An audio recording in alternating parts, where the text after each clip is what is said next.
Hello दोस्तों, good morning. कैसे आप लोग? आशा है कि आप लोग बहुत अच्छे होंगे। चलिए दोस्तों, आज बात करते हैं यूजीसी नेट पेपर सेकंड, जो कि आपका ऑप्शनल सब्जेक्ट है कॉमर्स। कॉमर्स में दोस्तों हम बात करेंगे बिजनेस इकोनॉमिक्स के ऊपर। आज के ये जो बिजनेस इकोनॉमिक्स टॉपिक, इस पे हमें क्या क्या बात करना है। बिजनेस इकोनॉमिक्स,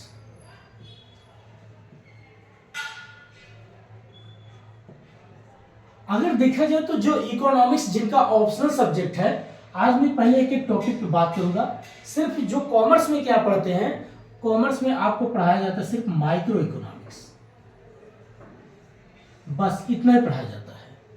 लेकिन जिनका ऑप्शनल सब्जेक्ट इकोनॉमिक्स होता है, उनको क्या क्या पढ़ना होता है। Micro, macro, Indian economics, Indian economics,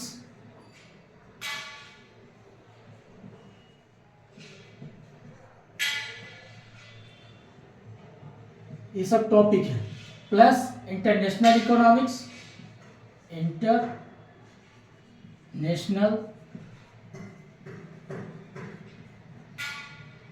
economics, statics economics,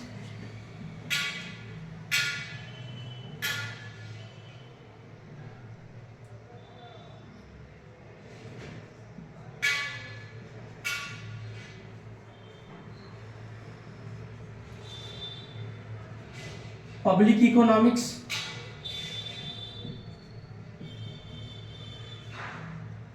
demographic economics,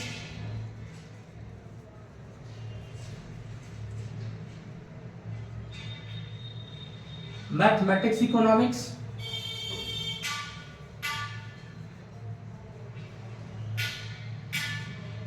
industrial economics,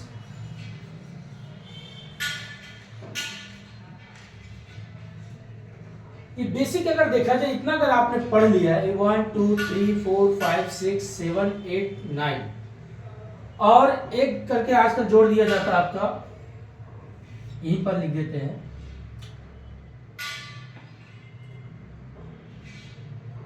sustainable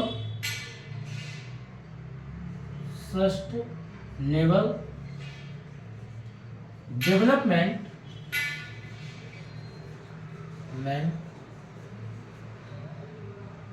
geographical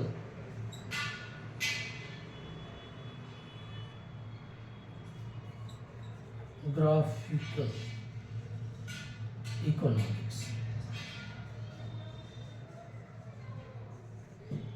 इतना अगर देखा जाए, जो ऑप्शनल जिनका होता है, जिनका ऑप्शनल इकोनॉमिक्स है, इतना टॉपिक उनको पढ़ना पड़ता है। 1 2 3 4 5 6 7 8 9 10 यूनिट करके अगर देखा जाए, ये जिनका ऑप्शनल है उनका सब्जेक्ट की बात करते हैं।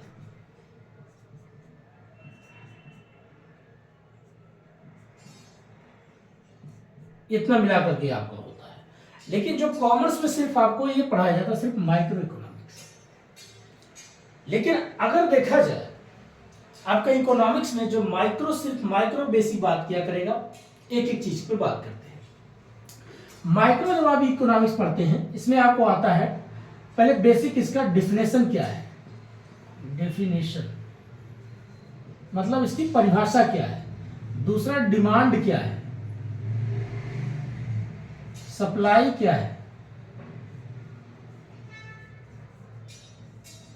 कंज्यूमर सरप्लस क्या है,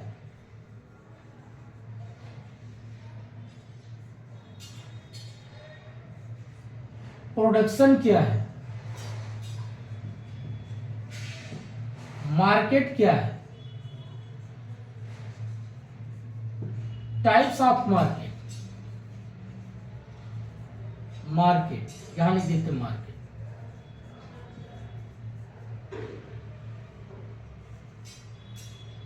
यूटिलिटी क्या है,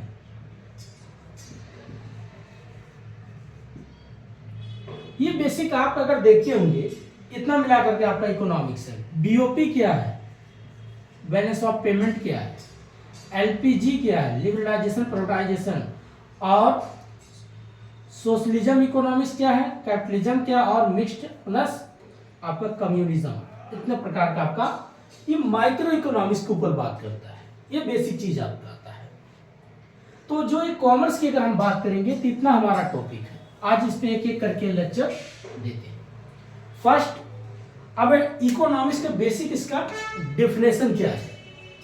इकोनॉमिक्स डेफिनेशन मतलब Adam Smith, Marshall, Pigou, Samuelson, Shrimati Joan Robinson, हर एक व्यक्ति लोगों ने इकोनॉमिक्स को अपनी परिभाषाओं के आधार पर उसको बांधना चाहे, लेकिन कोई नहीं उसको बांध पाया। क्यों? जैसे आप अपनी कोई आइडियोलॉजी, कोई अपना अप्रोच, कोई अपना एक परिभाषा बनाते हैं किसी भी आधार पे, जो लोग आजकल बड़े बड़े एक प्रकार से अगर देखा जाए, जिनको एक प्रकार बोलते थे कि दर्शन शास्त्र जो पढ़ने वाले लोग होते थे, तो अपना क्या करते हैं, परिभाषा सेट करते हैं। लेकिन वो परिभाषा जितना पढ़ाई किए होते हैं, जितना बेसिक चीज जानते हैं, उसी पर अपना वो परिभाषा देते थे। अब शुरुआत में इसमें आप मिलते हैं एडम स्मिथ। एडम स्मिथ क्या कहते थे कि राष्ट्रों की संपत्ति ही अर्थव्यवस्था है। अब वेल्थ ऑफ नेशन कह के आप थोड़ी छुट्टी पा जाएंगे, 1776 में ये परिभाषा दिया गया। अब इतना वो कह के निकल गए। उसी मार्शल जी आते हैं, बोलते ऐसे कैसे हो सकता है कि राष्ट्रों की संपत्ति सिर्फ मतलब वेल्थ ऑफ नेशन, ऐसे नहीं हो सकता। धन वह है जो हमारी आवश्यकताओं की पूर्ति करता हो, वही धन है। किसी ने कहा अच्छा तो क्या, फिर उसमें पीगू आ गए। पीगू बोलते हैं मार्शल के बाद कि धन वह है जो एक नैतिकता रूप से कमाई गई हो, एक लीगल तरीके से। तो उसके बाद चौथे व्यक्ति आए, बोले नहीं, इसका मतलब क्या चोर डाकू देश में धन के कंट्रीब्यूशन नहीं करते, वो तो और ज्यादा कंट्रीब्यूट करते हैं। भाई अगर देखा जाए बॉलीवुड मूवी को अगर आप देखते होंगे तो सबसे ज्यादा तो जो फिल्मों में दिखाया जाता है विलन होते हैं, वो सबसे ज्यादा पैसा खर्च करते हैं। भाई विदेश से बड़े बड़े डांसर लाते हो, यहाँ पर डांस करवाते हैं, तो न जाने कितने लोग को रोजगार देते हैं। वाइन कितना बिकता है, कितना सरकार के पास टैक्स जाता है। एक प्रकार से अगर बारीकी तरीके से देखा जाए तो जितने इलीगल तरीके से काम होता है उसमें सबसे ज्यादा सरकार के पास पैसा जाता है। ईमानदारी से सिर्फ आदमी दो जो है दाल रोटी चलाता है। तो क्या किया, उन परिभाषाओं को काट दिए। तो हर व्यक्ति ने, चाहे एडम स्मिथ हो, मार्शल हो, पीगू हो, सैमुएल्सन या श्रीमती जॉन रॉबिन्सन, कोई भी व्यक्ति जो इकोनॉमिक्स को परिभाषाओं के माध्यम से बांध नहीं पाया। फिर उसके बाद आता है प्रोडक्शन की बात होता है। अब हमें क्या क्या इसमें प्रोडक्शन करना है, उत्पादन क्या करना है, किसके लिए करना है, कितना करना और कब करना है। इंसान के उस वक्त क्या था, जब धीरे धीरे 17वीं शताब्दी 18वीं शताब्दी में इंडस्ट्रियल रिवॉल्यूशन होता है, तो जैसे जैसे लोगों की डिजायर होती है, इच्छाएं होती है, और इच्छाओं क्या होती है, जब आप नई चीज देखते तभी आपके अंदर इच्छा आती है। तो उन्होंने कहा कि एक काम करते हैं, मार्केट को और बड़ा करते हैं। उसी वक्त आप देखते हो इंडस्ट्रियल रिवॉल्यूशन होता है, ब्रिटेन होता है, हर एक देश में अपना मार्केट फैलाता है, और जिस देश में जाता है अपने वस्तुओं का प्रचार करता है। प्रचार मीन्स अपना जैसे पहनावा, उनका खान पान। आप देखिए प्रेजेंट टाइम में लोग अंग्रेजी में बात करना पसंद करते हैं, टेबल के चारों तरफ बैठ करके वाइन है या विस्की है, रम है, बर्गर है, पिज्जा है, जो भी करते हैं, ये सब इनका कॉन्सेप्ट था, ब्रिटिश गवर्नमेंट या ब्रिटेन का। आज के प्रेजेंट टाइम उसको हम कल्चर रूप में अपना रहे हैं, उनकी कल्चर को शो ऑफ करने के लिए, दिखावा करने के लिए। लेकिन ये चीजें जैसे जैसे भारत में या अफ्रीका में, हर एक कॉन्टिनेंटल में जैसे जैसे इनका कल्चर मार्केट फैला, वैसे लोग इसको अडॉप्ट करने लगे। अब जब अडॉप्ट कर लिए, आज उसी के एडिक्ट बन चुके हैं। तो यहाँ पर एक चीज ये छुपी होती है, अब लोगों को क्या देना है और कितनी मात्रा में चीजें देना है और कब देना है, ये चीजें उन लोगों ने समझा। बोला ये काम करो, पहले लोगों के अंदर इच्छा पैदा करो, उस वस्तु के बारे में बताओ। जैसे आजकल आईफोन 16 प्रो है, अब मान लीजिए पहले 13 आया, 14 आया, 15 आया, ऐसे आता रहेगा, जनरेशन इसमें चेंज होता है। जैसे जैसे नई फीचर आती है वैसे वैसे हम क्या करते हैं, उसमें कुछ नया चीज देखने को मिलता है, वैसे हमारे अंदर क्या होता है, डिजायर उत्पन्न लेती है। अब उस डिजायर के अनुसार हम क्या करते हैं, तब डिमांड करते हैं। तो डिमांड करते हैं, डिमांड क्या है, जब किसी व्यक्ति के मन में या विचार में कोई वस्तु के प्रति एक इच्छा आती है, तब हम सोचते हैं हमें संसाधन चाहिए, पैसा चाहिए, समय चाहिए। जब उस वस्तु को हम प्राप्त कर लेते हैं तो कहेंगे भाई हमने इस वस्तु को खरीद लिया, परचेज कर लिया, उसको हम कंज्यूम करेंगे। उसी कंज्यूम में फिर छुपा होता है consumer surplus. Consumer surplus means एक टॉपिक ये भी पढ़ते हो जिसमें डायग्राम के माध्यम से बताते हैं दोस्तों। डायग्राम ऐसे बना लीजिए, ऐसे समझने के तौर से कंज्यूमर सरप्लस मान लीजिए एक डायग्राम है और ये डिमांड लाइन है। अब कोई व्यक्ति है उस कहता है जो कुछ मैं देता हूं वास्तव हमें जो कुछ देना होता है, आई want to pay, I really to pay, there are between of the as a surplus that is called by the consumer surplus. अर्थात जो मैं कुछ देना चाहता हूं और वास्तव में जो देता हूं उन दोनों के बीच का जो अंतर होता है वही कंज्यूमर सरप्लस कहलाता है, अर्थात उपभोक्ता की बचत कहलाता है। अब कोई व्यक्ति मान लीजिए प्राइस रखा है इतना, अब वो कहता है भाई मैं देना चाहता हूं इतना, सेकेंड पॉइंट पे तो कहता है ठीक है, यहां से बजाय जब वो घट के आता है इतना, तो अगर उसने पहले सोचा था प्राइस मांग रहा था 1000, मान लीजिए 1000 उसकी डिमांड थी, लेकिन वास्तव में उसको देना पड़ गया कितना 500। तो ये जो बीच में आप देखते होंगे यही जो गैप आपको दिखता है ये पॉइंट, इसी को बोलते हैं कंज्यूमर सरप्लस, इसको बोलते हैं कंज्यूमर सरप्लस, इसी बोलते हैं कंज्यूमर, CS कर देते हैं consumer surplus.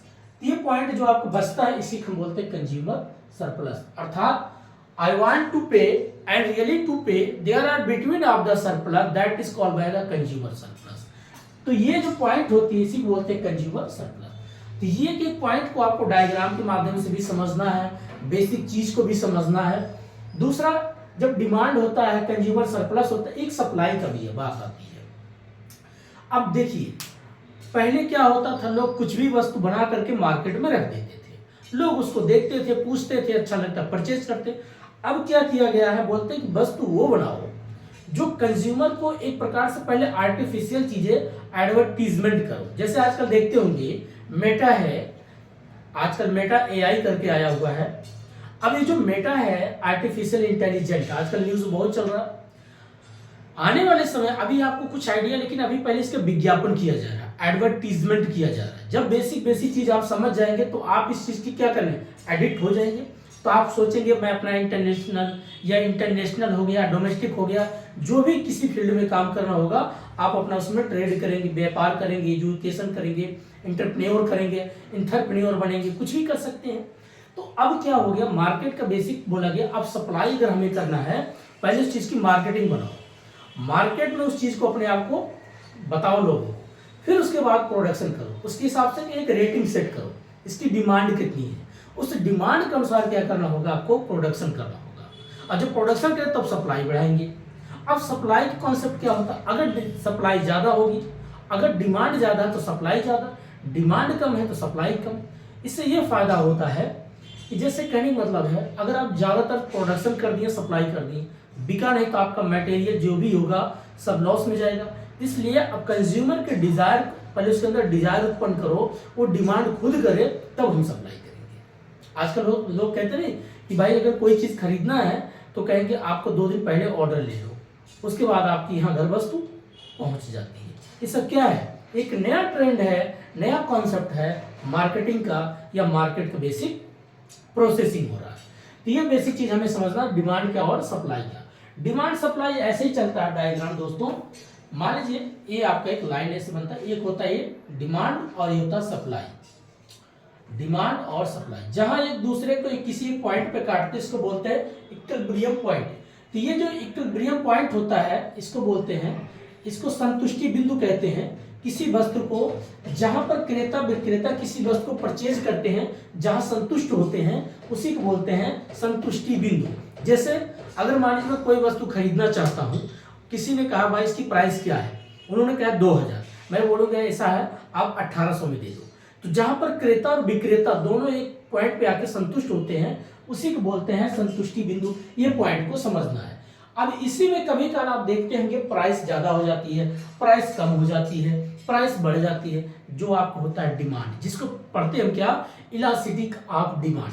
Elasticity of demand में हम पढ़ते हैं 5 पॉइंट, कौन कौन सा, इन इलास्टिसिटी क्या है, इलास्टिसिटी क्या है, यूनिलेटरी इलास्टिसिटी क्या है, परफेक्ट इलास्टिसिटी क्या है, परफेक्ट इन इलास्टिसिटी क्या है। ये बेसिक चीज आपको समझना है। अब जैसे कि इसमें जो 5 पॉइंट क्या बोलता है, greater than 1, greater than less 1, greater than 0, greater than infinity, ये जो पॉइंट को आपकी बात करती है, ये सिर्फ आपको डिपेंड करता है 3 पॉइंट पे। अगर आपकी इनकम अच्छी है तो आप ज्यादा डिमांड करेंगे। दूसरा, आप प्राइस भी देखेंगे। तीसरा, मौसमी वस्तु कौन कौन सी है, उसके हिसाब से चीजें चेंज होती है। जैसे ठंड का दिन आया, अब ठंड का दिन आया, जैसे मैंने गर्म कपड़े पहन लिया, तो कहने का मतलब मौसम के हिसाब से वस्तुओं का डिमांड और सप्लाई बढ़ाया जाता है। और दूसरा क्या होता है, कभी काल एक वस्तु दूसरे वस्तु की कोई पूरक होती है, ये एक दूसरे की सब्स्टिट्यूट्स होती है, एक के स्थान पर दूसरे का प्रयोग करना है, ये भी एक प्रकार से डिमांड और इलास्टिक डिमांड का काम करता है। कैसे, अब मान लीजिए ठंड का मौसम आया, अब ठंड के मौसम लोग गर्म कपड़े खरीदेंगे, लेकिन पीने के लिए उनको कॉफी चाहिए या टी चाहिए। अब ज्यादातर लोग कहते हैं टी पीते हैं, कहते हैं भाई सस्ता है पी लेते हैं, कॉफी महंगा है, कॉफी अगर नहीं तो टी पी लेते हैं। एक प्रकार से एक दूसरे को क्रॉस इलास्टिक करते हैं, एक दूसरे को क्रॉस इलास्टिक। एक होता है आपका इनकम बेस पे, अगर आपकी इनकम बढ़ेगी तो आप ज्यादातर वस्तुओं को परचेज करेंगे। अगर आपकी इनकम कम है, सैलरी आपकी कम है, तो आप कम वस्तुओं का डिमांड करते हैं। उसी पॉइंट के हिसाब से क्या होता है, जैसे जैसे अगर डिमांड बढ़ेगी, डिमांड अगर बढ़ेगी तो आप देखते होंगे लाइन कैसे जाती है, यहां शिफ्ट होती रहती है डिमांड, और डिमांड अगर कम होगा तो ऐसे घटती चली जाती है। और प्राइस अगर सप्लाई बढ़ेगा तो सप्लाई अगर बढ़ेगा तो ऐसे बढ़ाता जाओ, और जब ज्यादा सप्लाई होगा तो प्राइस कम होता चला जाएगा, नीचे की तरफ आएगा। और सप्लाई जैसे अगर कम होगा तो डिमांड ज्यादा होगा तो प्राइस ऊपर। ये कॉन्सेप्ट हमेशा इस demand supply plus Dzire plus income plus cross elastic plus आपका मौसमी जो सीजनल चीजें चेंज होती रहती है, इस पे बात करता है। तो इकोनॉमिक्स एक प्रकार से अगर देखा जाए तो हमेशा आपका डिजायर पे ही डिपेंड करता है। जैसे अगर आप कभी आज के 10 साल पहले जो आप मोबाइल यूज करते थे, क्या आप वो यूज कर रहे हैं? नहीं कर रहे। अब आपकी डिजायर चेंज हो गई, आपकी सोचने समझने की दायरा चेंज हो गया, समय के अनुसार नई चीजें आपको नई फीचर देखना भी है कि भाई एआई कैसे काम करता है, इसके बारे में हमें सीखना, क्या बोलते उसको, चैट जीपीटी ये क्या है इसके बारे में सीखना, मेटा क्या है इसके बारे में सीखना। ये जो आप बेसिक चीजें आप सीखते हैं, लर्निंग प्रोसेस करते हैं, नया फीचर मार्केट में आता है, यही आपको डिजायर उत्पन्न करता है। और जैसे जैसे डिजायर वैसे वैसे डिमांड बढ़ती है। तो ये आपका डिफलेशन, डिमांड, सप्लाई, कंज्यूमर सरप्लस, और बेसिक आप पढ़ते हैं प्रोडक्शन। प्रोडक्शन क्या होता है, प्रोडक्शन बेसिक आपका 2 टर्म में डिवाइड किया गया, एक लॉन्ग टर्म एक शॉर्ट टर्म। लॉन्ग टर्म जो प्रोडक्शन होता है बेसिकली जो उसमें आपका डायग्राम बनता है दोस्तों, बताते हैं। लॉन्ग टर्म के लिए और शॉर्ट टर्म के लिए 2 प्रकार से आपका प्रोडक्शन होता है, प्रोडक्शन। अब इसमें हम 2 पॉइंट बात करते हैं, एक लॉन्ग टर्म और एक शॉर्ट टर्म। अब इसमें क्या क्या चीज है समझते हैं। लॉन्ग टर्म और शॉर्ट टर्म क्या है। लॉन्ग टर्म अगर आपको बिजनेस करना है दोस्तों, कभी भी लाइफ में कोई भी अगर आप बिजनेस करो, जैसे आपको बहुत बड़ा कोचिंग खोलना, बहुत बड़ा इंस्टीट्यूट बनाना है, तो आपको लॉन्ग टर्म के लिए लॉन्ग टर्म आपको पहले रिस्क उठाना पड़ेगा, नए नए आइडिया आपको डेवलपमेंट करने पड़ेगा, नए नए रिस्क आइडिया बेसिक चीज आपको समझना पड़ेगा, लोकेशन देखना पड़ेगा, डेमोग्राफिक देखना पड़ेगा, जियोग्राफिकल एरिया देखना पड़ेगा। अब पता चले आप कोई कोचिंग खोलना चाहते हो, अब पता उस एरिया में लोग रहने वाले हैं तो ज्यादातर अफोर्ड नहीं कर सकते कि भाई 50,000 का फीस, वो कहेंगे भाई हम 10,000 20,000 की फीस अफोर्ड कर सकते हैं। तो क्या आप उस लेवल तक कोर्स वहां खोलोगे? तो आप सोचोगे नहीं भाई ऐसा नहीं कर सकते। क्यों? क्योंकि लॉन्ग टर्म अगर आपको जब चीजें करना है तो आपको याद रखना रिस्क बहुत ज्यादा लेना पड़ेगा। अगर आप मान लीजिए चेक करोगे कि लोगों के पास इनकम नहीं लेकिन जनसंख्या बहुत ज्यादा है, तो आप सोचोगे एक काम करो, यहाँ पर एक ब्रांच अपना खोल देते हैं, ठीक है 10,000 मिलेगा पर बच्चे से अगर, लेकिन हमारा 6 मंथ का कोर्स है। आपको ये लगेगा यहाँ तो कॉस्ट हमारी ज़्यादा पड़ रही है, बट प्रोडक्ट्स एक प्रकार से लागत ज़्यादा लगेगी, प्रॉफिट कम आ रहा है, तो आपको रिस्क ज़्यादा लेना पड़ेगा। अब ये सोचोगे कोई बात नहीं, अभी हम पूरा एक मार्केट का बेसिक आधार बनाते हैं। तो जब आप मार्केट का बेसिक आधार बनाते हो तो जो लॉन्ग टर्म का डायग्राम बनता है दोस्तों, ऐसे शुरुआत में आपको कोई प्रॉफिट नहीं होती, आप बहुत रिस्क में रहते हो। एक समय आने के बाद 10 साल, जैसे किसी किसी का आपने जो आजकल यूट्यूब पे बड़े बड़े कोचिंग का नाम सुनते हो, ऐसे कोई 2 या 4 दिन में बड़ा नहीं हुआ, उसके पीछे आप जाओगे 10 साल 5 साल बहुत वो अपने आप को इतना घिसा होता है, इतना पढ़ाई किया होता है, इतना चीज़ों को बारीकी चीज़ को समझा होता है, तब वो धीरे धीरे धीरे उस लेवल तक आता है। ऐसे नहीं कि आज वीडियो डाल दिया कल वायरल हो, सॉरी एक प्रकार से वायरल हो गया, आजकल वायरल ही बोलते हैं, तो वायरल हो गया। उससे पीछे पहले खूब पढ़ाई किया होता है, काफ़ी संघर्ष किया होता है। तो ये जो शुरुआत में अगर लॉन्ग टर्म का आप डिसीजन लेते हो तो सबसे पहले आपको बहुत रिस्क लेना होगा। जब रिस्क आपका प्रॉफिट बिल्कुल नहीं होगा, लेकिन जैसे एक स्टेज 10 साल बीत गया, उसके बाद जब आपका समय आता है 10 साल के बाद, तो ये बढ़ता ही जाता है, कभी रुकता नहीं है। अगर आपको लॉन्ग टर्म को देखेंगे प्रोडक्शन, ये लॉन्ग टर्म की बात करता है। शॉर्ट टर्म क्या करता है? शॉर्ट टर्म ऐसे होता है दोस्तों, शॉर्ट टर्म देखिए ऐसे बनता है शॉर्ट टर्म का। ये क्या करता है, आपका प्रॉफिट इंक्रीज होगा, एक समय बाद कॉन्सेंट होगा, उसके बाद डिक्रीज हो जाता है, ये कॉन्सेप्ट होता है। जैसे शॉर्ट टर्म क्या है, लोग भाई कुछ पल के लिए आएंगे, खूब ताम झाम लगाएंगे, खूब एडवर्टीजमेंट करें, विज्ञापन थोड़ा बहुत कर देंगे, ठीक ठाक उनका लॉन्ग टर्म के लिए नहीं। शॉर्ट टर्म अच्छा चलता है, एक समय बाद कॉन्सेंट, फिर डिक्रीज। अगर मार्केट में कोई कंपटीटर आ गया तो ये और जल्दी खत्म हो जाते हैं। तो हमें प्रोडक्शन को 2 टर्म को समझना है। टोटल प्रोडक्शन क्या है, एवरेज प्रोडक्शन क्या है, मार्जिनल प्रोडक्शन क्या है, इसमें फिर हम चीज़ों को काउंट करते हैं। तो यहाँ पर हम शुरुआत में हमारा एवरेज, एपी, मार्जिनल कॉस्ट और टोटल प्रोडक्शन, ये 3 चीज़ को हमें बारीकी चीज़ को लॉन्ग टर्म कैसे समझना है। लॉन्ग टर्म को अगर समझना है तो यहाँ पर ऐसे देखिए दोस्तों, ए ऐसे ऐसे लॉन्ग टर्म टोटल प्रोडक्शन है। फर्स्ट स्टेज जो होता है आपका, एक प्रकार से इसको बोले फर्स्ट स्टेज, इसको सेकंड स्टेज और ये थर्ड स्टेज। तो अगर आपको लॉन्ग टर्म की बात करोगे तो शुरुआत में आपका लागत सिर्फ लगे, प्रॉफिट अगर यहाँ जो फर्स्ट स्टेज दिखा रहा है अभी बहुत कम प्रॉफिट होता है, लेकिन आप इसके बाद जैसे आप शुरू होंगे, लेकिन आपको लगेगा कि मार्जिन है, एवरेज है, मार्जिन की बात करेगा तो आपका एवरेज कॉस्ट और बढ़ती है, मार्जिन कॉस्ट और ज़्यादा बढ़ती है। लेकिन जैसे कॉन्सेप्ट होता है मार्जिन कॉस्ट यहाँ घटने लगती है, एवरेज उससे पहले जैसे गिरने के बजाय मार्जिन उससे पहले गिर जाती है। ये कहने का मतलब ये कहना चाहते हैं दोस्तों, अगर लॉन्ग टर्म आप व्यापार करते हो, कोई भी चीज़ आप प्रोफेसर बनना चाहते हो, तो आपको पहले खूब पढ़ाई करना होगा, घर से पैसा लगाना पड़ेगा, अपने जेब से पैसा बहुत लगाना पड़ेगा, अलग अलग कंटेंट तैयार करना पड़ेगा। आप 6 महीने कोई प्रोफेसर बन जाएगा। 6 महीना प्रोफेसर बनने का मतलब है, अगर बोर्ड के सामने आप खड़े होकर किसी भी टॉपिक पर लेक्चर देना शुरू कर दिए तो आप समझिए इसके पीछे आप 10 साल बहुत अच्छे से पढ़ाई की हो, तभी बोल सकते हो। अब कोई 6 मंथ में रट्टा मार सकता है, कुछ चीज़ें समझ सकता है, बट शॉर्ट टर्म के लिए वो ठीक है, 12th क्लास के बच्चों को पढ़ा दिया या 10वीं क्लास तक के बच्चों को ठीक है। लेकिन जब आप रिफ्लेक्टिव मूड में आएंगे, ग्रेजुएशन के बच्चे को पढ़ाओगे, तो क्या वहाँ रट्टा आप पढ़ाओगे? कोई बच्चा खड़ा होकर पूछ सकता है, कोई भी मॉडल पूछ सकता है, सर किन्स का मॉडल बता दीजिए, क्लासिकल मॉडल क्या है। तो आपको ये कि पॉइंट को समझाना पड़ेगा। जब आप उसमें खूब रमे होंगे, अच्छे से पढ़ाई की होगी, तभी बता पाएंगे। तो अगर लॉन्ग टर्म के लिए प्रोफेसर बनना है तो ये पॉइंट पे काम करना। शॉर्ट टर्म के लिए अगर टीचर बनना है 12th क्लास तक का, तो भाई ठीक है, आप टीजीटी पीजीटी कुछ भी कर लो, बीएड वगैरह करके अपना थोड़ा बहुत 6 मंथ रट्टा मार लो, बच्चों को रट्टे मार पढ़ाना, वहाँ क्या समझाना है। ये चीजें बताना है कि आपको प्रोडक्शन अगर करना है तो लॉन्ग टर्म कैसा, शॉर्ट टर्म करना। लॉन्ग टर्म में क्या होगा, आपका एवरेज कॉस्ट, मार्जिनल कॉस्ट धीरे धीरे आपका उसमें क्या होता है, धीरे धीरे प्रोडक्शन होगा। सेकेंड स्टेज जाओगे तो और उसके बाद थर्ड में आप इंक्रीज करोगे, लेकिन शॉर्ट टर्म में उसका अपोजिट होगा। फर्स्ट आपको प्रॉफिट होगा, सेकेंड में कम होगा, थर्ड में डिक्रीज अवस्था में जाओगे। ये पॉइंट आपका लॉन्ग टर्म, शॉर्ट टर्म। उसके बाद हम मार्केट पढ़ते हैं, टाइप्स ऑफ मार्केट। देखिए मार्केट में क्या क्या पढ़ा जाता है, परफेक्ट कंपटीशन क्या है, इनपरफेक्ट कंपटीशन क्या, मोनोपोली क्या है, ओलिगोपोली, ये शब्द आप सुनेंगे।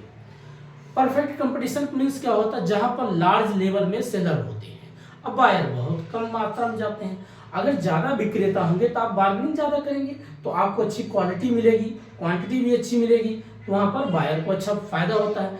लेकिन वहीं पर ओलिगोपोली हो, जो व्यक्ति पता चला 2-4 लोग बैठे, अब दो ही 4 हैं, तो वहाँ पर आप बार्गेनिंग ज़्यादा नहीं कर सकते, प्रॉफिट किसका होगा, सेलर का। एक होता ओलिगोपोली, एक मोनोपोली, मोनोपोली, उसके बाद ओलिगोपोली तो और खतरनाक है। उसका तो मान लीजिए 5-6 किलोमीटर के रेंज में कोई एक डॉक्टर है, अब ये डॉक्टर पर मनमानी हिसाब से सुई दवाई का पैसा वसूली करेगा, क्या बोल देगा भाई 3000 रुपया आपको देना पड़ेगा। अब वही पता चला 2-4 और डॉक्टर होते तो बोलता सर 300 में काम बन जाएगा, कोई बात नहीं। तो कहने का मतलब क्या है कि मोनोपोली, ओलिगोपोली ये सिर्फ सेलर का फायदा करता है, परफेक्ट कंपटीशन बायर का फायदा करता है। इसमें डायग्राम बनता है, सुपर प्रॉफिट कब होगा, नॉर्मल प्रॉफिट कब होगा, जीरो प्रॉफिट कब होगा। अब इसमें एक एक करके इसे बता देते हैं। सुपर प्रॉफिट, नॉर्मल प्रॉफिट क्या होता है दोस्तों, ऐसे लाइन होता है, एक होता है आपका एवरेज और एक होता है marginal, AP MP, marginal production या मार्जिनल प्राइस। तो अगर मान लीजिए प्राइस कोई है, एवरेज प्रॉफिट कॉस्ट मान लीजिए ऐसी बात करता है कि 10 रुपये चीज है 10 में बिक रहा है, मान लीजिए 10 रुपये की चीज है 10 में ही बिक रहा है, तो 10 के 10 में बिकेगा तो यहाँ क्या होगा, इस पे काटेगा एवरेज कॉस्ट, तो यहाँ पर क्या आपका दिखेगा, ये जीरो प्रॉफिट है। भाई 10 की चीज 10 में बेच दिया, अब इसी में आप चेंज करो, 10 की चीज है आपने 12 में बेच दिया, तो आपकी कॉस्ट कहाँ पर, ये यहाँ कट रही है, यहाँ पर आपकी 10 की चीज यहाँ कॉस्ट, लेकिन आपने सेलिंग कितने किया 12 में, तो ये जो दिखाएगा ये क्या हो जाएगा आपका प्रॉफिट। इसी का अपोजिट कर दो थोड़ा नीचे, कॉस्ट आपका 10 से बेच रहे हो आप 8 रुपये में, तो 8 लागत कितनी गई है इतना, आप बेच कितने में रहे हो 8 रुपये में, तो आपका लॉस ये हो जाएगा लॉस, ये हो जाएगा आपका प्रॉफिट, और ये आपका हो जाएगा 0 पॉइंट। ये 3 पॉइंट को समझना बहुत जरूरी होता है। यही होता है super profit, normal profit, zero profit, ये चीज हो जाता है। उसके बाद इसमें आपको दूसरा टॉपिक पढ़ते हैं यूटिलिटी। यूटिलिटी में 2 पॉइंट होता है, कॉर्डिनल और ऑर्डिनल। कॉर्डिनल मीन्स किसी चीज का काउंट किया जाना, ऑर्डिनल मीन्स होता है एक नंबर बेस पे बात करना। जैसे आपको भूख लगी है तो आप जब रोटी खाते तो काउंट कर सकते हैं, लेकिन भूख का मेजर आप कर सकते हैं नहीं। तो जिस चीज को हम काउंट कर सकते हैं उसको मेजर कर सकते हैं, दूध है उसको लीटर में नाप सकते हैं, कपड़ा है मीटर में नाप सकते हैं, दूरी है किलोमीटर में नाप सकते हैं, इसको बोलते हैं कॉर्डिनल। ऑर्डिनल वो होता है जिसको हम काउंट नहीं कर सकते। 2 पॉइंट को समझना। इसी में आप पढ़ते हैं मार्जिनल यूटिलिटी क्या, सीमांत तुष्ट गुण क्या है। अब सीमांत तुष्ट गुण क्या होता है, ये बेसिक चीज आप क्या क्या समझना होता है। 3 पॉइंट इसमें होता है, वही total production, marginal production, average production, बार बार वो चीजें आपको घूम फिर मिलती है। यूटिलिटी ये क्या कहता है, first condition, second condition, third condition. अब मान लीजिए आपको बहुत तेज भूख लगी है, आप पहली रोटी जब कंज्यूम करते हैं तो आप देखते होंगे आपको बहुत संतुष्टि मिलती है, दूसरा थोड़ा कम मिलती है, तीसरा और कम, चौथा कम, पांचवें जाके आप संतुष्टि बिंदु पे आ जाते हैं, एकदम संतुष्टि जिसको सेटिस्फाई हो जाते हैं आप, संतुष्ट हो 0 पॉइंट पे आ जाते हैं। उसके बाद आप जैसे कंज्यूम करते हैं तो उसके बाद आप माइनस में आना शुरू हो जाते हैं। ये पॉइंट इसी को बताना ये चाहता है, किसी भी चीज का अगर कोई 3 एज का बच्चा है, आप उसे कोई काम देंगे तो बहुत जल्दी काम करेगा, भाई ईंट है पत्थर है कुछ भी उठवाना चाहेंगे जल्दी जल्दी रखेगा। और वहीं पर कोई 40-45 साल का आदमी होगा तो उसकी अपेक्षा वो कम रख पाएगा, और वहीं पता चला एक बूढ़ा व्यक्ति होगा वो और उसका कम हो जाएगा। ये यूटिलिटी इसी बात को कहता है कि फर्स्ट स्टेज किसी भी चीज का होता है, प्रोडक्शन भी बढ़ता है, मार्जिनल कॉस्ट भी ठीक ठाक होता है, एवरेज कॉस्ट भी ठीक होता है। जैसे नई गाड़ी आप खरीद लाओ, ऐसे समझो नई गाड़ी लाओ, तो जब आप नई गाड़ी लाते हो उसकी ग्रीसिंग बहुत अच्छी होती है, ऑयलिंग बहुत अच्छी होती है, बढ़िया उसकी हारन चलते, क्लच गियर ब्रेक सब अच्छे से काम करते हैं, तो अच्छी एवरेज देती है, 70-80 की एवरेज देती है। जैसे जैसे वो 3 साल चलती है उसके बाद आप देखते होंगे उसका थोड़ा सा एवरेज कॉस्ट, मार्जिनल कॉस्ट बढ़ना शुरू हो जाता है। क्यों? अब उसको मेंटेन पे ध्यान देना पड़ता है। भाई अब कभी क्लच खराब हो गया, कभी टायर खराब हो गया, ऑयलिंग के लिए ध्यान देना पड़ेगा। एक थर्ड स्टेज आ जाती है 10 साल 15 साल के बाद, आप पता चला गाड़ी को टेढ़ा करके किक मार रहे हो, सेल्फ दे रहे हो, स्टार्ट नहीं हो रहा, धक्के लगा रहे हो, ये थर्ड स्टेज आता है। तो यूटिलिटी यही बेसिक चीज कहता है, जब जिस चीज का हम कॉर्डिनल में बात करते हैं तो उसको 3 अवस्था में बात करेंगे, इंक्रीज, डिक्रीज, कॉन्सेंट। अर्थात increase, constant, decrease. Increase means हर एक चीज का आउटपुट अच्छा होगा, डिक्रीज मतलब माइनस में जाए, कॉन्सेंट मतलब 0 पे होता है। ऑर्डिनल हो गया, ऑर्डिनल में क्या होता है, ऑर्डिनल जिसमें हम काउंट नहीं कर सकते, प्यास है, भूख है, टहलना है, डिजायर है, उसको आप कभी मेजर कर सकते हो, कभी नहीं। ये पॉइंट उसमें कहता है। ये बेसिक आपने जो इकोनॉमिक्स पढ़ते हो, अगला पॉइंट इसमें पढ़ते हैं बीओपी। एक टॉपिक आता है balance of payment. Balance of payment में दो अकाउंट हम पढ़ते हैं, एक करंट अकाउंट, एक कैपिटल अकाउंट। करंट अकाउंट में बेसिक हम उसे पढ़ते हैं आपका इंपोर्ट क्या, एक्सपोर्ट क्या, और गुड्स क्या होता है, विजुअल होता है, नॉन विजुअल। विजुअल गुड्स वो है जो दिखाई देता है, जैसे मान लीजिए मोबाइल है, पेन है, कॉपी है, कलम है, आपके कपड़े हैं, जो भी वस्तु आपको दिखाई देती है उसको visual goods. Non visual goods वो होते हैं जो सर्विस में आते हैं, डॉक्टर, इंजीनियर, टीचर्स, प्रोफेसर, एक प्रकार से इस सर्विस सेक्टर में आता है। तो इनका भी आप इंपोर्ट एक्सपोर्ट करते हो। कैसे भाई, अगर मान लीजिए भारत से चावल है, गेहूं है, कलम है, कॉपी है, टेक्निकल पार्ट्स हैं, आप एक्सपोर्ट भी करते हो, इंपोर्ट भी करते हो। एक करंट अकाउंट की बात होती है, पर डे आपका इंपोर्ट एक्सपोर्ट होता है। सर्विस है, आजकल भारत में बैठे टीचर अमेरिका के बच्चों को गाइड कर रहे हैं, हिंदी पढ़ा रहे हैं, गीता पढ़ा रहे हैं, रामायण पढ़ा रहे हैं, जो भी आपको आपके देश में है, या मैथमेटिक्स पढ़ा रहे हैं, इंग्लिश आजकल पता चले हिंदी पढ़ा रहे हो, हिंदी के साथ साथ नई संस्कृति कोई आप कॉन्सेप्ट पढ़ा रहे हो, यहाँ से आप सर्विस दे रहे हो। अमेरिका में कोई टीचर बैठा है, भारत के बच्चों को इंग्लिश पढ़ा रहा है। इस प्रकार के जो इंटरनेशनल हो रहा है इंपोर्ट एक्सपोर्ट, ये भी क्या हो रहा है, सेवा का आदान प्रदान, ये आपका होता है नॉन विजुअल। इसको बोलते हैं non visual goods. Goods means या सर्विस, इसको सर्विस में ही रखा जाता है। डॉक्टर है, इंडिया में बैठे अमेरिका के व्यक्ति का पता चला वो हार्ट का सर्जरी कर रहा है, किडनी का सर्जरी ऑपरेशन कर रहे हैं, या लोगों का मेडिसिन के बारे में सर्विस देने बता रहे हैं। अमेरिका के व्यक्ति बैठ के भारत के बारे में गाइड कर रहा है डॉक्टर कि इस प्रकार की दवा लीजिए, ऐसा सर्जरी होगा, ऐसा होगा। तो एक प्रकार से देखते हैं डॉक्टर भी सर्विस करता है, टीचर भी सर्विस करता है। इसको बोलते हैं non visual goods, import export. अगला पॉइंट हम इसी पढ़ते हैं नेक्स्ट, आपका current capital account. Capital account basic अगर आप देखते होंगे 3 टर्म होता है, जो आपका लॉन्ग टर्म की बात करता है। कैपिटल में क्या क्या आपका आता है, देखिए एफडीआई हो गया, foreign direct investment, FPI foreign, इसको बोलते हैं फॉरेन पोर्टफोलियो इन्वेस्टमेंट। देन उसके बाद आपका लॉन्ग टर्म लोन या शॉर्ट टर्म लोन। ये पॉइंट आपका कैपिटल अकाउंट बोलते हैं। कैपिटल मीन्स जो पूंजी का निर्माण करे, जैसे एफडीआई है।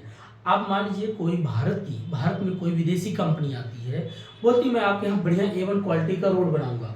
बोला मैं 6 लेंथ बजाय मैं आपको 8 लेंथ का रोड बना के दूंगा। 4 ऐसे इधर से गाड़ियां जाएंगी, 4 इधर से गाड़ियां आएंगी, तो 8 लेंथ का मैं बढ़िया रोड बना के दूंगा। प्लस साइड में पूरा जो है अच्छे से ग्रीन जोन बनाऊंगा, पेड़ अच्छे से लगा दूंगा। तो आप उनको कॉन्ट्रैक्ट देते हो, ठीक आ जाओ हमारे यहाँ काम करो। तो 20 साल 30 साल तो उनका कॉन्ट्रैक्ट होता है। अब सिर्फ रोड ही बनाने के नहीं, और भी कॉन्ट्रैक्ट ले सकते हैं, लाइटिंग का ले सकते हैं, हॉस्पिटल बनाने का भी ठेका ले सकते हैं, या आपके यहाँ हॉस्पिटल हो गया, कॉलेज हो गया, रोड हो गया, ब्रिज हो गए, ये सारी भी जितने इंफ्रास्ट्रक्चर कुछ में काम होता है उसको बोलते हैं एफडीआई। अब एफडीआई जब आता है किसी देश में, तो एक प्रकार से वहाँ लोगों को रोजगार भी मिलता है, वहाँ के लोग काम करके कुछ सीखते भी हैं, काफ़ी चीज़ें होती हैं। दूसरा होता है एफपीआई, इसको बोलते हैं foreign portfolio investment. Foreign portfolio investment क्या करता है दोस्तों, किसी भी कंपनी में अगर प्रॉफिट होगा तो पैसा क्या करता है, इन्वेस्टमेंट करता है। जैसे प्रॉफिट होगा पैसा विड्रॉ कर ले, लॉस होगा तुरंत वहां से गायब हो जाए, तो वहां उसके बाद वो इन्वेस्टमेंट नहीं करता। फॉरेन पोर्टफोलियो मीन्स ओनली इसका टारगेट होता है प्रॉफिट कैसे कमाना, बस ये चीज होता है। उसके बाद इसे पढ़ते हैं कैपिटल अकाउंट में आपका लॉन्ग टर्म लोन के लिए, आप चाहे किसी से पब्लिक से लोन लेते हो, या आप आरबीआई से लोन लेते हो, या आप मान लीजिए वर्ल्ड बैंक से लोन लेते हो, लॉन्ग टर्म के लिए जो आप लोन लेते हो, इसकी बात करता है। ये भी कैपिटल का ही निर्माण करती है। बस ये चीज हो जाता है आपका बीओपी। फिर उसके बाद हम पढ़ते हैं एलपीजी क्या है, लिबरलाइजेशन, प्राइवेटाइजेशन, ग्लोबलाइजेशन। 1991 में देश में एक बार ऐसी अवस्था आई कि भारत ने कभी प्राइवेट कंपनियों को ज्यादा महत्व देना बंद कर दिया था। उसे लगा कि भाई ईस्ट इंडिया कंपनी 1773 में एक बार आती है। 1773 जो आपका एक्ट होता था ईस्ट इंडिया कंपनी का, चार्टर्ड एक्ट वगैरह, जब आप पढ़े होंगे कभी पॉलिटी पढ़िएगा तो वहाँ चीजें आपको देखने को मिलेगा। हिस्ट्री का पार्ट है, मॉडर्न हिस्ट्री का पार्ट है। तो ये क्या करते हैं, ईस्ट इंडिया कंपनी से हमारा भारत गुलाम हुआ, तो लोगों ने सोचा कि अब हम किसी बाहरी कंपनियों भारत में आने नहीं देंगे। भाई वही कहते हैं दूध का जला मट्ठा फूंक के पीना, ये वाला कॉन्सेप्ट लागू होने लग गया। बाद में हमें 1991 में जब देश के वित्त मंत्री अगर देखा जाए तो प्रधानमंत्री भी वित्त मंत्री मनमोहन सिंह जी, इन्होंने काफी नई चीज का विचार लाया। बोले देखिए आज अब दुनिया ऐसा तो है नहीं, अब WTO बन गया, world trade organisation, world bank भी बन चुका, IMF बन चुका, बहुत से ब्रिक्स हो चुका है, सार्क हो चुका, नाफ्टा, ऐसी बहुत सी संस्थाएं बन चुकी हैं। तो हमें भी विश्व का एक हिस्सा बनना चाहिए, वैश्वीकरण भी हमें शामिल होना चाहिए, और भी कंपनियों को हमें लिबरल होना चाहिए, उदार होना चाहिए, ज़्यादा टैक्स ना करें, ज़्यादा लाइसेंस ना करें। ठीक है, आइए ओपन करते हैं, आप भी भारत में आइए, इन्वेस्टमेंट करिए, नया प्रोजेक्ट नया चीज़ लॉन्च करिए, और इससे हमारे देश में भी जो है आप कंट्रीब्यूट करेंगे, लोगों को रोजगार भी देंगे, टैक्स भी देंगे, फायदे होगा। तो एलपीजी कॉन्सेप्ट लाने के पीछे यही कारण था। अब जब इससे आती हैं जापान से कंपनियां, अमेरिका से कंपनियां, चाइना से कंपनियां, ब्रिटेन से कंपनियां, बहुत सी कंपनियां आने लग गई। तो एलपीजी का मतलब होता है लिबरलाइजेशन, प्राइवेटाइजेशन, ग्लोबलाइजेशन, उदारीकरण, निजीकरण, वैश्वीकरण। उदारी मतलब उदार हो गए, सबके लिए बराबर भैया आ जाओ। निजीकरण मतलब प्राइवेटाइजेशन, जितना है आ जाओ प्राइवेट, कोई दिक्कत नहीं। ग्लोबलाइजेशन, ठीक है, भारत की कंपनी अमेरिका में जाएगी, अमेरिका की कंपनी भारत में। अब एक देश दूसरे देश से व्यापार भी कर रहा है, इन्वेस्टमेंट भी कर रहा है, एफडीआई का इंपोर्ट एक्सपोर्ट एक प्रकार से इन्वेस्टमेंट होने लग गया। तो ये कॉन्सेप्ट आपका जुड़ा होता है किससे? ये जो कॉन्सेप्ट आपका जुड़ा होता है एलपीजी से। अगला बात हम करते हैं इंडियन इकोनॉमिक्स की बेसिक कॉन्सेप्ट पूछा, भारत की अर्थव्यवस्था कैसी है? भारत की अर्थव्यवस्था 3 बेसिक चीज से जुड़ा होता है, socialism, capitalism, mixed economy. Socialism means होता है जिसमें गवर्नमेंट वेलफेयर के रूप में काम करती है, पब्लिक के हित के लिए, पब्लिक के काम के लिए काम करती है। जैसे आम जनता के हित के लिए क्या गवर्नमेंट कहती है? भाई रोड बना देते हैं, प्रधानमंत्री आवास योजना, प्रधानमंत्री ग्रामीण सड़क योजना, आप सुने होंगे ना, ये केंद्र सरकार योजना लाती है। ये क्या करती है? आम जनता के हित के लिए बनाती है। दूसरी चीज है हर घर नल योजना, अभी जैसे आप देखते होंगे सरकार चला रही है, ये क्या करती है? आम जनता के हित के लिए काम जो करती है, इसको बोलते हैं सोशलिज्म इकोनॉमिक्स। क्योंकि इंडिया अगर देख 70% आज भी हमें जो भारत में है गरीबी रेखा के जो लोग नीचे हैं, तो उनको हेल्प करना पड़ेगा, मदद करना पड़ेगा। सरकार इसीलिए डेमोक्रेसी मतलब होता है सरकार ही जो है भाई, लोग ही सरकार को चुनते हैं, तो सरकार उनके हित के लिए काम करती है। ठीक है भाई, आज भी देश में सरकार अगर नहीं करेगी तो कौन करेगा? प्राइवेट अगर कोई काम करेगा तो प्राइवेट का टारगेट प्रॉफिट होगा, तो इतना पैसा तो लोग पास है नहीं। पता चलो 10,000 की इनकम है और उसके बाद ना वो घर चला पा रहे हैं, ना बच्चों को पढ़ा पा रहे हैं। इस समस्याओं के लिए हो सकती है, इसलिए सरकार होती है, सरकार चुनी जाती है कि लोकतंत्र के लिए जो उनकी बात को सुने और उनके हिसाब से काम करें, ये चीजें होती हैं। तो भारत की अर्थव्यवस्था सोशलिज्म हो गया। और उसके बाद 30% जो प्राइवेट सेक्टर होती हैं, प्राइवेट जो आजकल बड़े बड़े कंपनियां हैं, जिसमें टाटा है, बिरला, अडानी है, अंबानी है, सब कौन लोग? Private sector. तो आज सरकार उनका हेल्प लेती, वही बोलती है ठीक है, एलपीजी के माध्यम से बहुत विदेशी भी कंपनियां आई कि आप लोग हमारे देश में इन्वेस्टमेंट किए हैं, लोगों को रोजगार देते हैं। कि एक साइड में क्या हो जाता है? Capitalism economics. लेकिन भारत ने क्या किया रखा है? प्राइवेट वालों को और पब्लिक जो आम जनता की जो संपत्ति है, पब्लिक सरकार की जो चीजें है, दोनों मिलाकर के क्या करती है? पीपी मॉडल पे काम करती है, पब्लिक प्राइवेट पार्टनरशिप, जिसको बोलते हैं आज के प्रेजेंट टाइम में मिक्स्ड इकोनॉमिक्स।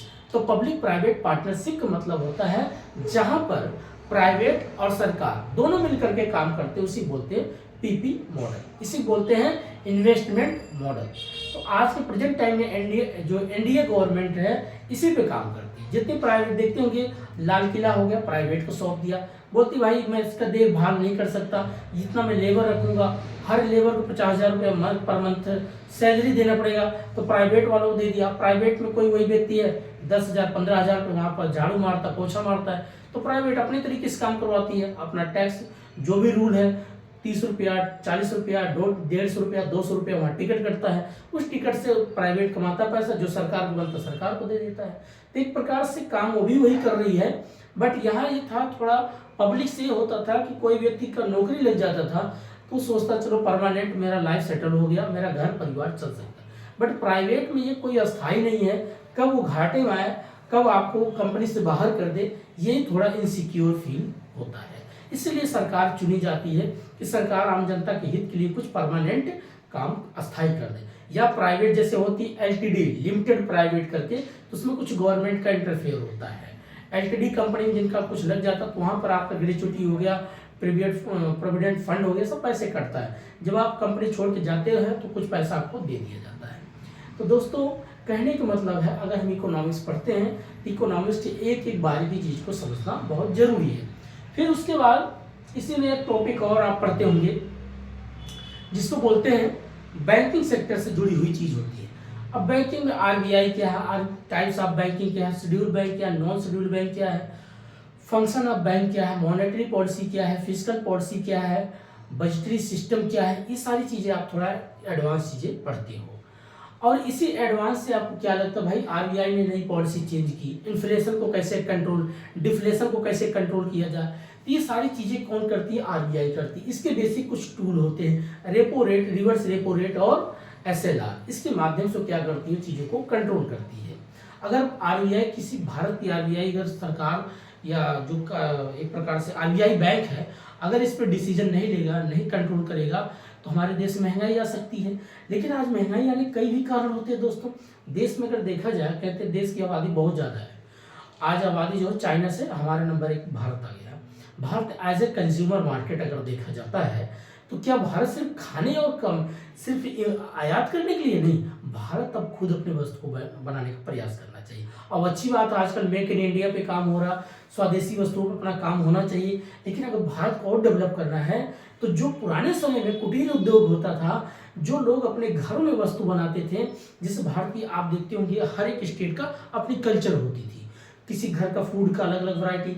आपने देखा होगा तो पहले गांव में ऐसे एग्जांपल ले तो बनारस की साड़ी लोग अपने घरों में बनाते थे, उसमें जो सितारे वगैरह जड़ते थे, डिजाइनें बनाते थे, वो हाथ के जो बुनकर लोग होते थे वो बनाते थे। एक प्रकार से उनका एक तो सेल्फ किसी पर डिपेंडेंट नहीं होते, इंडिपेंडेंट होते थे, खुद का अपना काम होता था। सरकार अगर उनको प्रलोभित उनका सपोर्ट करती है, तो ऐसे न जाने कितने हमारे देश में, भारत में लोगों के पास इतनी टैलेंट छुपी है, वो बाहर निकलेगा। तो हमें दूसरे पे एक डिपेंड नहीं होना पड़ेगा, हम अपनी वस्तु का बाहर क्या करेंगे, निर्यात करेंगे। और डॉलर हो गया, पाउंड हो गया, यूरो हो गया, दिनार हो गया, जो भी विदेशी करेंसी है उसको हम अर्न करेंगे, लाएंगे, जिससे अपने देश की करेंसी को और हम मजबूत कर सकते हैं। और इससे हमारी आरबीआई के पास जब अलग अलग प्रकार की करेंसी होगा, तो आरबीआई उस पैसे से व्यापार भी करने में उसके लिए आसान हो जाएगा। और लोगों को भी पैसा अगर मान लीजिए लोन भी देगी तो और अच्छा रहेगा, लोग पास लोन पे पैसा लो भाई, ठीक है व्यापार करो। तो ये चीज़ें अगर देखा जाए तो सरकार इस पर डिसीजन ले भी रही है, और इसमें जो जागरूक लोग हैं इस पर काम करना चाहिए। क्योंकि अब आज के प्रेजेंट टाइम में अगर आप खुद अपने अंदर हुनर नहीं डेवलप करेंगे, जो भी चीज़ आप पढ़ते हो या जो भी चीज़ आप करते हो, अपनी कल्चर को, पुरानी कल्चर को एक प्रकार से सोचो कि पुराने लोग क्या कपड़े, जैसे खादी ग्राम उद्योग होता था, जो खादी कपड़े पहनते, आज कितने लोग पहनते, आज हम भी नहीं पहनते दोस्तों, मार्केट में देखते हैं जो दिखता वही ला के पहन लेते। लेकिन अगर उसको अगर अच्छे से एक प्रकार से विज्ञापन किया जाए, उस कपड़े को अच्छा बनाया जाए और उसको बेचना शुरू किया जाए, लोग उसकी डिमांड करें, तो अपनी ही वस्तु का उपयोग करेंगे, तो क्या होगा, हमारे देश की पैसा हमारे देश में ही रहेगी, दूसरे देश में क्यों जाएगी, हम दूसरे देश की पैसा अपने देश में लाएं। ये सोच जिस दिन रखेंगे, हमारे देश की करेंसी मजबूत होगी। हम आयात की बजाय हमें निर्यात करना चाहिए। जब ये सोच रखेंगे, ऐसे समझ जाइए, अगर आपका कोई करीबी दोस्त हो, आप उससे हर मंथ 200, 400, 500, 1000, 2000 उधार ले मांगते रहोगे, तो आप रेडी रहोगे। और जिस दिन आप ये सोचोगे, लो भाई 2000 आप लो, 5% इस पर आपका जो भी ब्याज दे देना, आप लो 4000, 5% इस पर दे, एक प्रकार से आपका एक तो प्रिंसिपल वैल्यू भी गया, प्लस आपको ब्याज मिल रहा है, तो आप मजबूत होंगे कि नहीं होंगे। ये चीज जिस दिन भारत में हर व्यक्ति सोचना शुरू कर देगा और करना कर देगा। आजकल ऐसा नहीं कि हमारा देश कभी गरीब, हमारा देश कभी गरीब नहीं था। गरीब को कोई लूटता है, अमीर को ही लूटते। भारत को अगर किसी ने लूटा, आज भी क्यों कहते हैं कि मुगलों ने लूटा, अंग्रेजों ने लूटा, अरब के लोग, आज चंद कुछ ऐसे कहते भाई जो लीडर हैं वो भी लूट रहे हैं, विदेश में जाके बस जाते हैं। तो ये सब कॉन्सेप्ट क्यों आता है, लूटा वही जाता है जो धनी होता है। तो भारत कभी निर्धन नहीं है, भारत हमेशा धनी है। कभी काल मेंस में क्वेश्चन आता था, अभी भी आता है कि भारत एक धनी प्रदेश होते हुए भी यहाँ के लोग निर्धन क्यों हैं। भारत एक धनी प्रदेश होते हुए फिर भी यहाँ के लोग निर्धन क्यों है। कारण यही है क्योंकि वो लोग अपने कल्चर को, अपने क्लाइमेट को अभी तक समझ नहीं पाए। वो अपनी जो वास्तविकता थी उससे भटक गए हैं। जो आपका रियलिटी है आप उस पर ध्यान नहीं देते, आपका अपने खान पान क्या, आपके रहन सहन क्या, आपके पहनावा क्या, उससे हम भटक गए। हम दूसरे पे ज़्यादातर डिपेंड हो गए। मैन्युफैक्चरिंग पे हमने क्या कर दिया, काम ही नहीं करते। अब हमें दूसरे देश की बनी बनाई वस्तुओं को चाहिए। हमारे यहाँ अगर कोई वस्तु बनाते हैं, कहेंगे कॉस्ट ज़्यादा, ठीक कॉस्ट आती, हमारी वस्तु टिकाऊ भी तो होती है। आज भी ब्रिटेन में देखेंगे जो रेलवे लाइन पर पटरी लगी है टाटा आयरन की लगी हुई होती है। क्यों लगी होती है? उनको पता है कि भारत की जो वस्तु है उस पर टिकाऊ है। अब जो फॉरेन के लोग हम कोई वस्तु लाते हैं सिर्फ उनमें आर्टिफिशियल हम देखते दिखावा है, लेकिन टिकाऊ नहीं है। तो जिस दिन हम अपने वस्तु को, अपनी चीज़ों को एक गर्व फील करेंगे, हमारी भी कल्चर मजबूत है, हमारे भोजन भारत में कितने प्रकार के 56 प्रकार के भोग लगते हैं, अगर आप बनाना शुरू कर दो, एक एक आइटम बेचना शुरू कर दो, आप तो पूरी दुनिया पर अपने वस्तुओं को क्या कर सकते हो, मार्केट फैला सकते हो। तो कहने का मतलब दोस्तों यही थी कि जो ये हम पढ़ते इकोनॉमिक्स सिर्फ रटने के लिए नहीं है, पॉइंट को समझने के लिए पढ़ना चाहिए। अब क्वेश्चन यही सब आपका आता है, इंडियन इकोनॉमिक्स से पूछ लेगा, जिनका ऑप्शनल की बात कर रहे हैं यहाँ पर अगर देखा जाए। अब ये जो जिनका ऑप्शनल है ये तो सिर्फ आप मान लीजिए कॉमर्स में पढ़ लिया, डिमांड क्या, सप्लाई क्या है, कंज्यूमर सरप्लस क्या, प्रोडक्शन क्या है, बीओपी क्या है, ये बेसिक पॉइंट आपने पढ़ लिया। टाइप्स ऑफ मार्केट क्या, यूटिलिटी क्या है, एलपीजी क्या, खत्म हो गया। लेकिन जब माइक्रो पढ़ते हो, ये आपका ऑप्शनल में आता है, माइक्रो में लार्ज लेवल चीज़ें आप पढ़ते हो, इन्फ्लेशन, डिफ्लेशन, बीओपी, ये सारी चीज़ें आएगा। उसके बाद कीन्स मॉडल क्या है, क्लासिकल मॉडल क्या है, सप्लाई क्या है, डिमांड क्या है, प्लस उसके एग्रीगेट डिमांड क्या, एग्रीगेट सप्लाई क्या, एग्रीगेट डिमांड जीरो कब होता है, एग्रीगेट डिमांड हाई कब होता है, एग्रीगेट डिमांड कब लेस देन हो जाता है। ये पूरा लार्ज लेवल में चीज़ों को पढ़ना शुरू कर देते हो। इंडियन इकोनॉमिक्स तब पढ़ते हो, भारत की इकोनॉमी जब आप पढ़ोगे पोस्ट इंडिपेंडेंस के बाद, स्वतंत्रता के बाद का भारत जब इकोनॉमिक्स आप पढ़ोगे 1947 के बाद कि 5 ईयर प्लानिंग क्या थी, नीति योजना क्या थी, प्लस उसमें आप पढ़ोगे उसके बाद इन्वेस्टमेंट मॉडल क्या है, आरबीआई की स्थापना क्या है, उसके बाद कृषि प्रधान भारत के कृषि के बारे में पढ़ोगे, प्राइमरी सेक्टर क्या, सेकेंडरी सेक्टर, टर्सरी सेक्टर, ये सारी चीज़ आप इंडियन इकोनॉमिक्स में पढ़ते हो। फिर इंडियन इकोनॉमिक्स में आप डेमोग्राफी पढ़ोगे, फिर जियोग्राफिकल एरिया पढ़ोगे, कौन सी यहाँ पर कोस्टली एरिया, कौन डेजर्ट एरिया, कौन माउंटेन एरिया, इस एरिया में रहने वाले लोगों की इनकम क्या है, इस पहाड़ी क्षेत्र में उनकी इनकम क्या है, मैदानी क्षेत्र में उनकी इनकम क्या है, कोस्टल एरिया में रहने वालों की क्या इनकम है, और जो एनसीआर बड़े बड़े मेट्रो सिटी से सटे लोग हैं उनकी इनकम क्या है। ये जब पढ़ते पूरी सबको डिटेल आपको क्या मिलती है इंडियन इकोनॉमिक्स में। प्लस उसके बाद इंडियन इकोनॉमिक जब बैंकिंग सेक्टर पढ़ोगे, कितना रूरल बैंक, कितना अर्बन बैंक, कितना नेशनलाइज बैंक है, कितना प्राइवेटाइजेशन बैंक है, ये सारे पॉइंट आता है। नेक्स्ट इंटरनेशनल इकोनॉमिक जब आप पढ़ोगे तो बेसिकली इसमें 4 पॉइंट आप पढ़ते हो, कुछ संस्थाओं के बारे में पढ़ोगे, WTO क्या, वर्ल्ड बैंक क्या, IMF क्या है, सार्क क्या, साफ्टा क्या, नाफ्टा क्या, ट्रिम्स क्या है, ट्रिप्स क्या है, AOA क्या है, अर्थात एग्रीमेंट ऑफ एग्रीकल्चर क्या है, ये सारी पॉइंट आपका इसमें इंटरनेशनल इकोनॉमिक्स की पार्ट बात करता है। स्टैटिक्स इकोनॉमिक्स जब आप पढ़ते हो एक प्रकार से इसमें डेटा की बात करता है, primary data, secondary data, measure of central tendency, mean क्या है, मीडियन क्या है, मूड क्या है, प्लस उसके बाद डिस्पर्सन क्या है, कोरिलेशन क्या है, रेंज क्या है, कोरिलेशन क्या है, कोएफिशिएंट ऑफ रेंज क्या है, स्टैंडर्ड डिवीजन क्या है, वेरिएंस क्या है, ये पूरा आपका स्टैटिक्स इकोनॉमिक्स में आता है। फिर उससे और भी 2-4 टॉपिक है, प्रोबेबिलिटी क्या है, नॉन प्रोबेबिलिटी क्या है, सैम्पलिंग क्या है, देन उसके बाद रिसर्च टॉपिक भी इसी में आपको मिलेगा स्टैटिक्स इकोनॉमिक्स में, types of research, methods of research क्या है, ये सब कुछ आपका स्टैटिक्स। इसको हमें पढ़ने की जरूरत पड़ती है दोस्तों, इसलिए पढ़ना पड़ता है क्योंकि आप जब किसी देश का इकोनॉमिक्स अगर आपको नहीं समझ में आ रहा, वहाँ की डेटा नहीं समझ पाओगे, डेटा के आधार पर सरकार कैसे डिसीजन लेगी कि भाई हमारे देश की आबादी कितने युवा हैं, कितने वृद्धा हैं, कितने प्रौढ़ावस्था में हैं, अर्थात कितने यंग हैं, कितने मिड पॉइंट में हैं, कितने जो है ओल्ड एज में हैं, तो आप उसी आधार पर डिसीजन लेते हो। हमारी एग्रीकल्चर प्राइमरी सेक्टर किस प्रकार की काम करती है, क्या यहाँ पर बायोटेक्नोलॉजी का जरूरत है कि नहीं है, जरूरत है भाई। आज के दौर में अगर हाइब्रिड चावल अर्थात hybrid rice, hybrid tomato, hybrid आपका पोटैटो, हाइब्रिड ब्रिंजल, ये सारी चीज़ें नहीं मार्केट में आती तो आप कैसे खाना खा पाते। खाना खाने का मतलब आपको लार्ज लेवल में इतनी वस्तु कहाँ से उपलब्ध होती है, क्योंकि पुरानी चीज़ें के आधार पर हम खेती करते हैं। हमारे प्रकार से आप पढ़ेंगे माल्थस जनसंख्या सिद्धांत, वो कहते थे कि देश में अगर जनसंख्या नियंत्रण कैसे होगा, तो उन्होंने खुद बोला था कि अगर इस प्रकार से ज्यामितीय विधि से जनसंख्या बढ़ती रहेगी और गणितीय विधि से खाद्यान्न क्रियाएं बढ़ती रहेगी, तो एक दिन मानव को खुद मारना शुरू कर देगा, अपने हक के लिए लड़ना शुरू कर देगा, अपने अधिकार के लिए, अपने खाने पीने की चीज़ों की लड़ाई होगी। आज वही प्रेजेंट टाइम में देखिए पूरा देश इकोनॉमिक लड़ाई हो रहा है। वो सोचता मैं होड़ में आ गया, आप पीछे, मैं होड़ करूं आप पीछे। किसकी लड़ाई? इकोनॉमिक्स की लड़ाई। तो कहा जाता है इससे क्या होगा, मानो खुद एक दूसरे बम डालेगा, आपस में समाप्त हो जाएगा, कुछ नए नए बायो वेपन डाल देंगे, खुद ही मर जाएंगे। तो पहले ही बोल दिए थे, मार्क्स जनसंख्या सिद्धांत बोलते थे कि जिस चीज का मानव जिस रूप में जो बढ़ेगा, मानव खुद उसका अपना बैलेंस करे, लेकिन नेचर खुद बैलेंस कर देगा।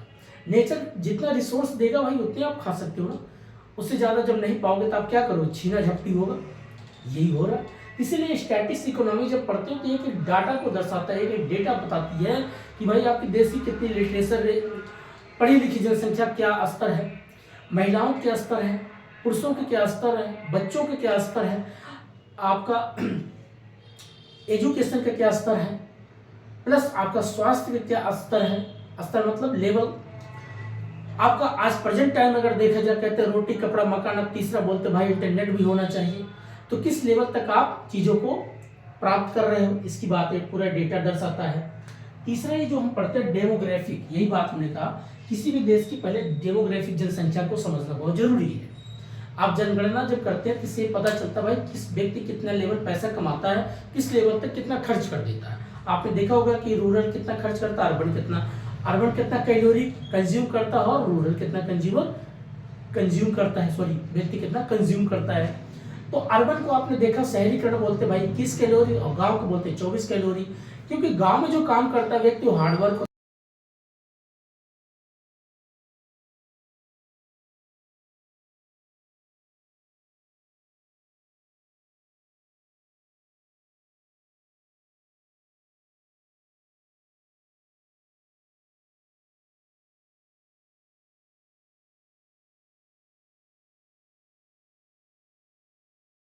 प्रायोरिटी। आज भारत में अगर देखा जाए तो परचेजिंग पावर प्रायोरिटी सबसे ज्यादा तेज है। पूरे विश्व भारत सबसे ज्यादा चीजें परचेज करता है।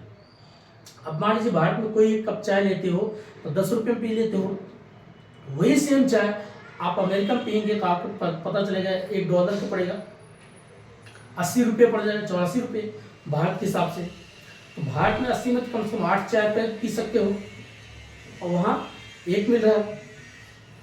तो इसीलिए हमें क्या करना होता है कि डेमोग्राफिक से चीज़ें, बहुत कुछ चीज़ें समझते हैं। इन्फ्लेशन, डिफ्लेशन, परचेजिंग प्रायोरिटी या परचेजिंग पावर, होलसेल प्राइस क्या है, कंज्यूमर प्राइस क्या है। आप देखते हो कि एक एक चीज़ें, रियल जीडीपी क्या है, नॉमिनल जीडीपी क्या है, सब कुछ आपको यहाँ से प्राप्त होता है। एक टॉपिक आगे भी बताते हैं जी, चलो बता देते हैं। जीडीपी किसी भी देश का डोमेस्टिक रूप में जो भी आपका इंटरनल रूप में जो प्रोडक्शन हो रहा है, प्राइमरी सेकेंडरी टर्सरी से, उस सब कुछ जोड़ के हम बोलते हैं ग्रॉस डोमेस्टिक प्रोडक्ट। अब उसे जीडीपी में से फिर जब हम डेप्रिसिएशन, इनडायरेक्ट टैक्स माइनस करते हैं तो आता है हमारे पास एनडीपी, नेट मतलब शुद्ध डोमेस्टिक प्रोडक्ट। तो शुद्ध हो गया। एक होता है एनएनपी, एक होता है जीएनपी।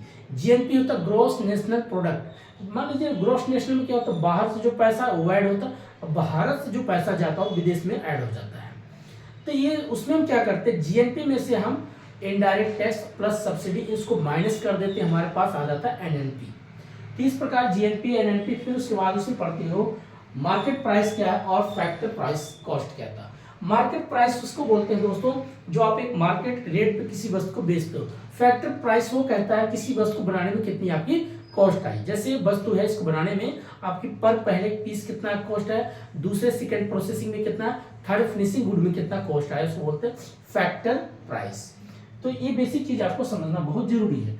नेक्स्ट हम जो मैथमेटिक्स इकोनॉमिक्स पढ़ते हैं, मैथमेटिक्स इकोनॉमिक्स में ये कहता है कि चीजों को आप पढ़ते हो, सेट क्या है, सेट फंक्शन क्या है, ये सारी चीजें पढ़ते होंगे। इक्वेशन क्या है, समीकरण क्या होता है, जिसमें विधि होता है विलोपन विधि क्या, तुलनात्मक विधि क्या है। तो विलोपन विधि अभी इसको बोलते हैं अभिगोपन, जिसको अंडरराइट एक प्रकार से विलोपन विधि, तुलनात्मक विधि, कंपेयर मेथड्स, और प्रतिस्थापन विधि। इस प्रकार का आप मैथमेटिक्स भी चीजें पढ़ते हैं। नेक्स्ट होता है आपका इंडस्ट्रियल इकोनॉमिक्स। आजकल प्रेजेंट टाइम में इंडस्ट्रियल इकोनॉमिक्स भारत के बारे में समझना बहुत जरूरी है। भाई भारत इंडस्ट्रियल इकोनॉमिक्स कैसे बना, इसका बेसिक आधार कहाँ है। मान लीजिए जैसे आपका दिल्ली है, मुंबई है, चेन्नई है, कोलकाता है, ऐसे बड़े बड़े शहरों में इंडस्ट्रियल एरिया है। लेकिन ये इंडस्ट्रियल एरिया कितने लोग को रोजगार देती है, क्या किस प्रकार का काम करती है, कितना कार्बन उत्सर्जन करती है, इसीलिए इसके बारे में भी जानकारी समझना है। तो क्योंकि इंडस्ट्रियल से लोगों को रोजगार भी मिलता है, बट कार्बन उत्सर्जन होता है, इससे हमारा एनवायरनमेंट पे इम्पैक्ट पड़ता है। तो जिसमें अगला टॉपिक हम पढ़ते हैं एनवायरनमेंट एंड सस्टेनेबल डेवलपमेंट। इसको बोलते हैं environment and sustainable development economics या जियोग्राफिकल इकोनॉमिक्स। ये पॉइंट को समझना, ये लास्ट पॉइंट आपका होता है जिनका ऑप्शनल इकोनॉमिक्स, उसकी बात कर रहे हैं। यहाँ पर क्या होता है दोस्तों, इन्वायरमेंट मतलब इकोनॉमिक्स को आपको समझना क्या है, living part, non living part, biotic, abiotic, sustainable development. Sustainable development means क्या होता है, आजकल सस्टेनेबल डेवलपमेंट गोल हो गया, इसमें 17 पॉइंट रखा गया, 2015 में इस पॉइंट को लाएगा, 2030 तक इसका टारगेट रखा गया है।